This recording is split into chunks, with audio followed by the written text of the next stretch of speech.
নমস্কার বন্ধুরা, ভতেশ্বর study centre চ্যানেলে তোমাদের স্বাগতম। WBP constable exam complete. এবার তোমরা রেজাল্টের জন্য ওয়েট করছো। তো রেজাল্ট কবে প্রকাশিত হবে সেটা তোমাদের অলরেডি আমি ভিডিও করে বলে দিয়েছি। যারা যারা জানো না তাদের উদ্দেশ্যে আরেকবার বলি, তোমাদের 9-24 তারিখ রেজাল্ট আউট হবে, আর না হলে 26 তারিখ আউট হবে।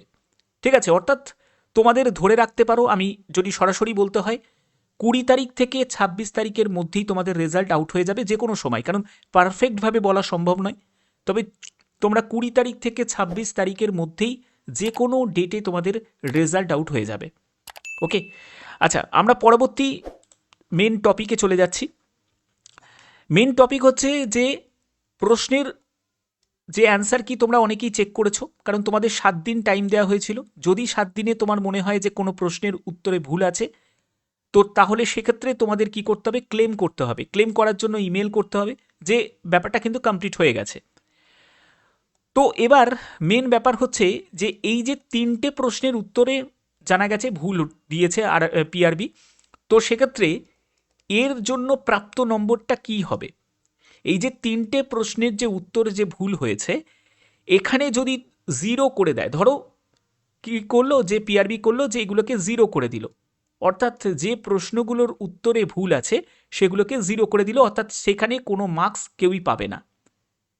এবার এরকম তো অনেক ক্যান্ডিডেট আছে যারা এই 3টে প্রশ্নের উত্তর যারা সঠিক করেছে আছে। এবার যদি আমরা এখান থেকে একটু যদি বোঝার চেষ্টা করি, দেখো কতটা এফেক্ট পড়তে পারে তোমাদের কাট অফের ক্ষেত্রেও, সেটা তোমরা দেখো। একজন ক্যান্ডিডেট, তার ধরো স্কোর আসছে, সে অ্যান্সার কি চেক করে দেখেছে 45 আসছে, এই 3টে প্রশ্নের উত্তর সঠিক দিয়ে তার 45 আসছে। এবার পিআরবি যখন ঠিক করলো যে এই প্রত্যেকটা যে 3টে প্রশ্নের উত্তরে এগুলো কিন্তু 0 করে দেবে, অর্থাৎ এগুলোর কোনো নাম্বার তোমাদের দেবে না। তাহলে সেক্ষেত্রে কি হবে, তার এই নাম্বার অর্থাৎ 45 থেকে যেটা সেই 3টে প্রশ্নর উত্তরটাকে কাউন্ট করে যে 45 হচ্ছিল, সেখানে কমে গিয়ে কত দাঁড়াবে, 42 হয়ে যাবে। এবার ধরো কাট অফ গেছে 43, তাহলে তার কি হলো, সিলেকশন হলো না। এত বড় কিন্তু একটা সিলেকশন তোমাদের আটকে যেতে পারে যদি এই 3টে, কারণ এই 3টে নাম্বার মানে মুখের কথা নয়, ঠিক আছে, 0.5 0.25 এইগুলোর জন্য সিলেকশন আটকে যায়, সেখানে 3টে নাম্বার মানে অনেক বড় ব্যাপার। ঠিক আছে, তো এবার দেখো এখানে কিন্তু আর একটা ব্যাপার কিন্তু পিআরবি করতে পারে, সেটা হচ্ছে যে 82-র মধ্যে তোমাদের সিলেকশন করতে পারে, অর্থাৎ 85 নয়, 82-তে তোমাদের সিলেকশন হতে পারে, 82-র মধ্যে। এবার 82-র মধ্যে তোমার কত নাম্বার সেটা কিন্তু তোমাদের এখানে দেখা হবে যে 82-র মধ্যে তুমি কত পেয়েছো।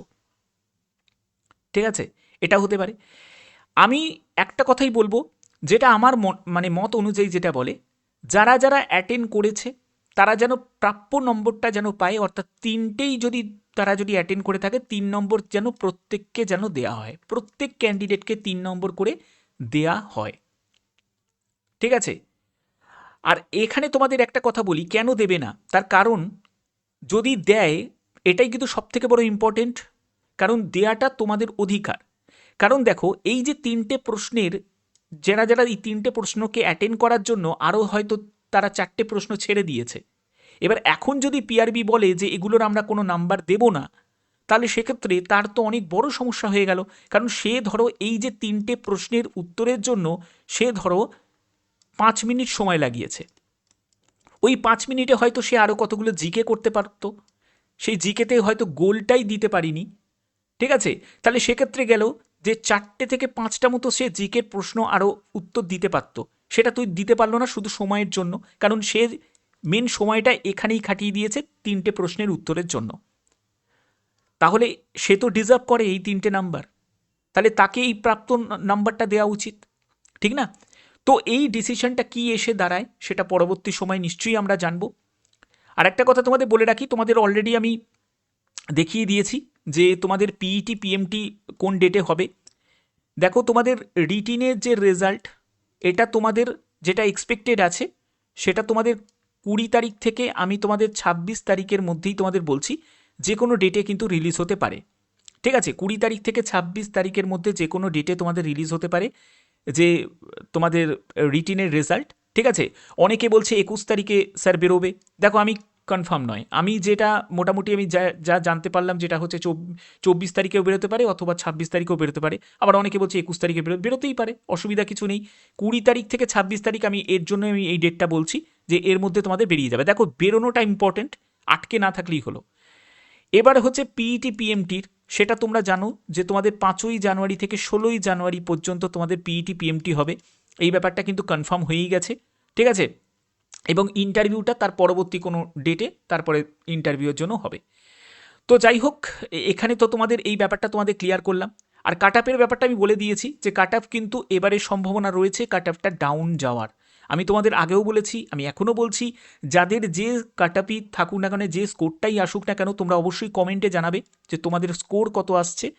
যাদের যে স্কোরটাই আসুক না কেন, তোমাদের অবশ্যই তোমরা প্রত্যেকে এখনই কিন্তু কমেন্টে জানাবে যে তোমাদের স্কোর কত আসছে। তাহলে আমি তোমাদের বলে দেবো যে সিলেকশন হওয়ার তোমাদের কতটা সম্ভাবনা রয়েছে। এবং এখানে আমি ইডাব্লিউএসকে কিন্তু বাদ দিয়েছি, কারণ ইডাব্লিউএস এর ক্ষেত্রে তোমরা আনএক্সপেক্টেড কিছু একটা দেখবে, কাট আপ অনেকটাই ডাউন যাওয়ার সম্ভাবনা কিন্তু রয়েছে। আর এবারে কিন্তু নর্মালি যে কাট আপ আমি তোমাদের এখানে দিয়েছি, এটা কিন্তু আমি প্রিভিয়াস ডেটা অনুযায়ী তোমাদের কাট আপটা জাস্ট আমি এখানে দেখাচ্ছি, কিন্তু এই কাট আপের থেকেও কিন্তু কম যাওয়ার সম্ভাবনা রয়েছে এবারে কিন্তু কাট আপ ডাউন হওয়ার সম্ভাবনা রয়েছে। তার জন্য নিশ্চিন্তে থাকো, যারা পিইটি পিএমটির জন্য যারা প্রিপেয়ার্ড আছো, তারা আমি তো বলবো 100% দিয়ে এখন কিন্তু শুধু এইটার ওপর কনসেন্ট্রেট করে যাও, কারণ সামনে কিন্তু এসএসসি জিডিও আছে, সেখানেও তোমাদের কাজে লেগে যাবে। ওকে, শুধুমাত্র এটা ভেবো না যে আমার যদি সিলেকশন হয়, যদি না হয়, এরকম ভাবলে কিন্তু চলবে না। ডিফেন্স লাইনে যেতে গেলে তোমাদের পিইটি পিএমটির জন্য কিন্তু তোমাকে সেই জোরটা দিয়ে কিন্তু করে যেতে হবে। ওকে, তো আশা করি ব্যাপারটা তোমাদের কাছে ক্লিয়ার করতে পারলাম। বাদবাকি যখনই কোনো আপডেট আসবে, অবশ্যই সেই আপডেট তোমাদের কাছে এই ভদ্রেশ্বর স্টাডি সেন্টার সবার আগে তোমাদের কাছে পৌঁছে দেবে। এখনের মতো এটুকুই, টাটা।